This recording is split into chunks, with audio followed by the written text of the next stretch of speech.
आर्य समाज का तीसरा नियम है, ऋषि दयानंद ने बनाया, ऋषियों का नियम है तो उसमें गलती नहीं हो सकती। वेद का पढ़ना पढ़ाना और सुनना सुनाना सब आर्यों का परम धर्म है। किसने कहा? ऋषि ने। ऋषि दयानंद ने कहा है, पर क्या हमने सुना है? ऋषि दयानंद वेद को पढ़ते पढ़ाते, ऋषि दयानंद वेद को सुनते सुनाते मरण को प्राप्त हो गए। वे जहर पी गए, उनको हमने तलवारों के वार से मारने का प्रयास किया। वे हमारा उद्धार करते गए, हमारे उद्धार के लिए काशी पहुंचे, काशी से मुकाबला किया, हमारे उद्धार के लिए पाखंड खंडनी गाड़ी, हमारे उद्धार के लिए दर दर भटके। अन्यथा हिमालय की कंदराओं में वे ब्रह्म के उपासक थे, वे एक ओंकार के उपासक थे, वे ओम के उपासक थे, वे महान योगी थे, ऋषि थे, मुक्ति का प्रयास करते रहते। हृदय के अंदर करुणा उत्पन्न हुई, दयानंद जो नाम था उस दया के आधार से हमारे लिए आया। लेकिन ऋषि दयानंद सत्यार्थ प्रकाश में लिखते हैं, जब कोई निस्वार्थ भाव से सत्य को प्रतिस्थापित करने के लिए, न्याय को प्रतिस्थापित करने के लिए, आर्यत्व को प्रतिस्थापित करने के लिए आगे बढ़ता है, तो स्वार्थी जन, छली कपटी जन, वे जन मिल करके विरोध करते। कहते कैसे विरोध करते? जैसे एक वीर अभिमन्यु अपनी वीरता के साथ आगे बढ़ता तो सारे कौरव इकट्ठे हो जाया करते हैं और उस अभिमन्यु को बलिदान कर देते। ऋषि दयानंद भी क्या बन गए? ऋषि दयानंद क्या बन गए? अभिमन्यु बने। वे अभिमन्यु बने। विचार करके देखो उनके जीवन को, हमें उनके जीवन को देखना है। समय मेरे पास कम है, इस विषय पर मैं 10 दिन बोल सकता हूं, 10 दिन बोल सकता हूं। ऋषि दयानंद बाल्यकाल में जब वे मंदिर में बैठे थे, पिताजी उनको ले गए, और जब पिताजी ले गए तो बोले चल शिव जी को नमन कर ले। पिता ने कहा है आदेश का पालन करना, आज भोजन नहीं करना है, व्रत रखो, उपवास रखो। उन्होंने व्रत किया, उपवास किया, श्रद्धा भाव से किया। ऋषि की श्रद्धा के अंदर कोई कमी नहीं थी, कोई कमी नहीं। उनके तो भीतर एक भाव था, जब पता चल जाता था ये सत्य है, वे उस पर आरूढ़ हो जाते थे और असत्य को बोलो। आर्य समाज का नियम है, उन्होंने जो जो जीवन में किया वो आर्य समाज के नियम में डाला। क्या लिखा है? सत्य के ग्रहण करने और सत्य के छोड़ने में। बोलो बोलो, नहीं आगे बोलो, पीछे तो मैंने बोल दिया, आपको आता है, बोलो। सदा उद्यत रहना चाहिए, सदा उद्यत रहना चाहिए। और जो उद्यत नहीं रहता है वह आर्य नहीं है, वह ऋषि भक्त नहीं है, वह दयानंद का चेला नहीं है। वो कुछ और हो सकता है, कुछ और हो सकता है, वो आर्य है। आर्य का नियम है वेद का पढ़ना पढ़ाना, सुनना सुनाना, सभी आर्यों का परम धर्म है। और आगे लिखा सत्य के और असत्य के सर्वदा। अरे कम से कम ऋषि बलिदान दिवस पर तो संकल्प ले लो, मैं आर्य समाज चक्रवाइस के वंश से संपूर्ण भारतवर्ष के आर्यों और आर्याओं को आह्वान करना चाहूंगा। अगर आप आज ऋषि के इस नियम को अपना लेंगे, आज अपना लेंगे, आज कल इस भारत में आर्यों का राज्य होगा, कल होगा। आज अपनाओगे कल होगा। क्योंकि हम प्रार्थना करते हैं, हम संध्या करते हैं और क्या करते हैं? बोलेंगे हे ईश्वर दयानिधि भवत कृपयानेन जपोपासना आदि कर्मणा। आगे अर्थ काम मोक्षाणाम सत्य सिद्धिर भवे न। क्या है? क्या सत्य है? क्या है सत्य? क्या होता है सत्य? मैं संस्कृत का जाता नहीं हूं। मैं संस्कृत का जाता नहीं हूं, मुझे संस्कृत नहीं आती। मैंने ऐसे पूरे काम किए हैं। ये मेरा दुर्भाग्य है कि मैंने जन्म आर्य समाज में लिया, लेकिन मेरे मां बाप, मेरा समाज उन गुरुकुलों की प्रतिस्थापना नहीं कर पाया कि आर्य समाज का बेटा केवल गुरुकुल में पढ़ेगा। मैं दुर्भाग्यशाली हूं और दुर्भाग्यशाली हैं वे आर्य समाजी संतानें जिनका जन्म आर्य माता पिता के यहां हुआ, लेकिन उनके माता पिता में और उसके समाज में इतना आत्मिक बल नहीं है कि अपने संतानों के लिए ऋषि पथ पर चलने वाला कोई स्कूल, कोई गुरुकुल बना दे। सत्य लिखा है वहां। क्या लिखा है? क्या लिखा है? प्रतिदिन प्रार्थना करते हो, याद करना ऋषि बलिदान दिवस पर। वहां लिखा है सत्य अभी इसी वक्त, अभी इसी वक्त हे परमपिता परमात्मा मुझे चक्रवर्ती सम्राट बना। कौन कह रहा है? सुबह भी कह रहा है, शाम को भी कह रहा है। क्या बात करते हो आप? छोटी मोटी नौकरियों के चक्कर में बच्चों का जीवन बर्बाद करते हो। और मैं भी कर रहा हूं, मैं अपना जीवन भी कर रहा हूं, लेकिन परमात्मा से प्रार्थना करता हूं प्रभु अगला जन्म देना, मुझे नौकर मत बनाना, मुझे नौकर मत बनाना। आर्य कुछ भी हो सकता है, नौकर नहीं हो सकता। आर्य नौकर नहीं हो सकता।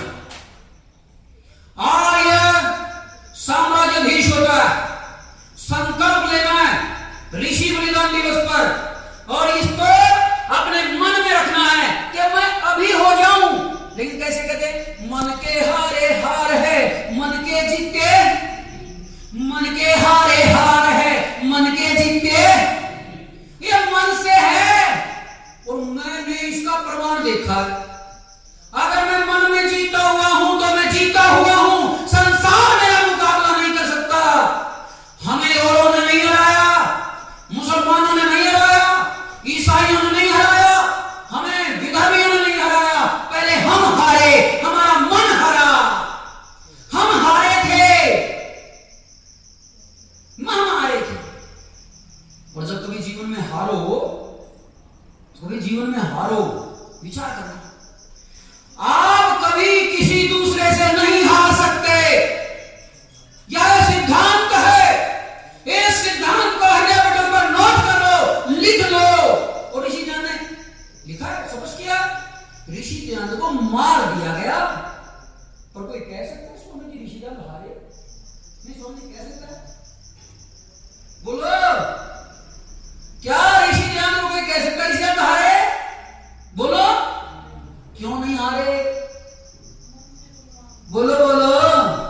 उन्होंने अपनी आत्मिक शक्ति को उपासना से इतना समर्थ बना दिया था, वे हारे नहीं। इसका प्रमाण दूंगा मैं आपको। क्या दूंगा? कहते प्रमाण क्या? 1 महीना भर जब उनको विष पिला दिया गया, शरीर से फोड़े निकल रहे थे, फिंसियां निकल रही थी। डॉक्टर कह रहा है, वैद्य कह रहा है, जिंदा कैसे? ये जिंदा कैसे? कहते अवश्य ही कोई आत्मिक शक्ति इनके भीतर विशेष काम कर रही है। ये डॉक्टरों के बयान है। और इतना ही नहीं, हारता हुआ व्यक्ति कुछ ना कुछ इधर उधर की बात कर जाता है। लेकिन ऋषि ज्ञान ने क्या किया? जब अंतिम समय पर आया तो बोले ऋषि मेरे पीछे आ जाओ। जो उनके अनुगंता थे उनको पीछे बिठा दिया, और जो उनके अनुगंता नहीं थे उनको बोलो कौन था वो जो इनको आगे किया? गुरुदत्त विद्यार्थी। गुरुदत्त विद्यार्थी। कहते बच्चे विश्वास नहीं तेरे को? कहते नहीं महाराज जी, अभी विश्वास नहीं है, सेवक हूं मैं, ऋषि भक्त हूं, आपकी सेवा कर रहा हूं, पर मन में अभी है संशय। कहते बच्चा आगे आ जाओ। बच्चे को आगे बुलाया, बड़ों को समझदारों को पीछे किया। कहते ऋषियों के पीछे चलना और जो समझ नहीं सकते उनको आपने आगे करना। आगे किया और केश का पाठ किया। हे ईश्वर, तूने गजब लीला की, तूने लीला किया, है ईश्वर की लीला। मेरा शरीर किसने बनाया? बोलो, मेरा शरीर किसने बनाया? ईश्वर ने। हम सबका शरीर किसने बनाया? इस सृष्टि को किसने बनाया? ये सारी लीला किसकी है? बोलो। फिर मैं कौन हूं? मैं तो अदना सा, तिनका सा, छोटा सा, हल्का सा, ना दिखता हूं, एकदेशी। मैं एकदेशी जीवात्मा हूं। ईश्वर ने मुझ पर कृपा की, मुझ पर दया की, सृष्टि का निर्माण कर दिया, इस शरीर का निर्माण कर दिया और इस शरीर के भीतर में मुझको मालिक बना दिया। क्या बना दिया मुझे? देखो, इस शरीर का मालिक बनाया ईश्वर ने मुझे। इस शरीर का मालिक मैं हूं। ये अहम मेरे अंदर आया, ऋषि ने समझा। और ये आने के बाद हम करते क्या है? ईश्वर की आज्ञा का पालन। बोलो, पालन। ऋषि ने सिर्फ इतना कहा कि ईश्वर ने सब कुछ दिया है, तुम शिवम को ईश्वर के अर्पण। ये समर्पण मंत्र है, समर्पण मंत्र है। हे ईश्वर दयानिधि के बाद ओम क्या था? नमः शंभवाय च, मयो भवाय च। ये सब क्या? लोग कहते हैं हम शिव जी की उपासना नहीं करते। ए मंदिर वाले बाबा, ए पत्थरों को फोड़ने वाले बाबा, ए सिर पटकने वाले बाबा, तुम तो एक बार ओम नमः शिवाय करते हो। हम तो आर्य हैं, हम तो ओम नमः शिवाय भी करते, शंभवाय भी करते, महेश्वराय भी करते, शंकराय भी करते। इतने मंत्र तेरे को आते हैं क्या? आते हैं क्या? मैं तो चाहूंगा कि इस भारतवर्ष के आर्य, संपूर्ण विश्व के आर्य अपने अपने नगरों में खड़े हो, अयोध्या में खड़े हो। ऋषि का देखो पुरुषार्थ। आज अगर अयोध्या में श्री राम स्मृति स्थल बन रहा है, उसका श्रेय भी किसको जाता है? बोलो, किसको जाता है? ऋषि दयानंद को जाता है। आज यदि अयोध्या के अंदर श्री राम स्मृति स्थल बन रहा है, वो ऋषि दयानंद को जाता है। लेकिन ऋषि दयानंद की अयोध्या में नहीं चाहते थे। ऋषि दयानंद तो इस भारतवर्ष की इस धरा से, आर्यवर्त की धरा से विधर्मियों के प्रत्येक स्मृति स्थल को नष्ट कर देना चाहते थे। क्या चाहते थे? नष्ट कर देना चाहते थे। केवल अयोध्या से मस्जिद हटा दी, केवल वहां से हटा दी। अरे काशी की कहां गई? मथुरा की कहां गई? वृंदावन की कहां गई? अरे चंडीगढ़ की यहां क्या कर रही है? ये पाकिस्तान क्यों नहीं चली गई? यार, ये समाज जिसने बनाया है, किन लोगों ने बनाया? किन लोगों ने बनाया? ये हमारे उन पिताओं ने बनाया है, जिन्होंने आर्य सिद्धांतों को नहीं छोड़ा, पाकिस्तान को छोड़ दिया। उन्होंने दृढ़ किया हम धर्म पर आरूढ़ रहेंगे, और धर्म पर आरूढ़ के लिए उनके लिए चंडीगढ़ बसाया गया। वे चंडीगढ़ में आए, यहां के लिए बड़ा पुरुषार्थ किया, यहां पर आर्य समाज खड़ा किया और खड़ा करके कहा हम धर्म के लिए आए थे, अब धर्म को बढ़ाएंगे, अब धर्म को। यही तो किया था। वे ऋषि बलिदान दिवस मनाते थे, लेकिन धीरे धीरे एक क्रियाकलाप बदला, और क्रियाकलाप बदलते बदलते बलिदान दिवस क्या बन गया? ऋषि निर्वाण दिवस। अब निर्वाण क्या होता है? बोलो बोलो। क्या ऋषि के साहित्य में, क्या सत्यार्थ प्रकाश में, क्या ऋग्वेद भाष्य भूमिका में, क्या उनके वेद के भाष्यों में कहीं निर्वाण शब्द है? अगर है तो दिखाओ। अगर मुझको कोई दिखाएगा, मैं उसके पैरों को धो धो करके रोज पिया करूंगा, मैं रोज पीऊंगा उसके पैर को जो निर्वाण दिखा दे ऋषि के ग्रंथों में। कहां से ले आए? ऐ पोंगा पंडित, आर्य समाज में कहां से घुस गए तुम? आए कहां से थे? तुमको जाना कहां को था? तुम रास्ता कैसे भूल गए? कैसे भूल गए तुमको तो आर्य समाज को शुद्ध रखना था। आर्य समाज तो भट्टी थी, इसमें तो आग रखनी थी, तुमने इसमें पानी रख दिया।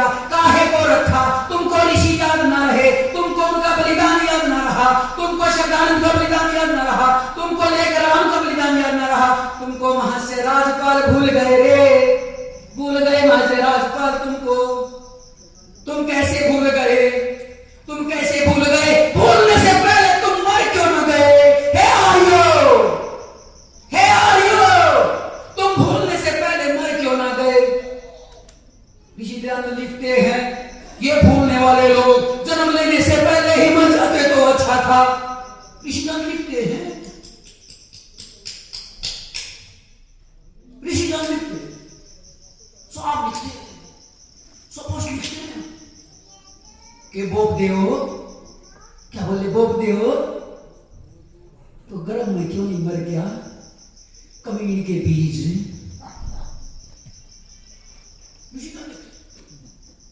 धन्य है मेरा ऋषि, धन्य है मेरा ऋषि। मैं बलि बलि जाऊं, मैं बलि बलि जाऊं, वयम तुभ्य बलिहुत श्यामा।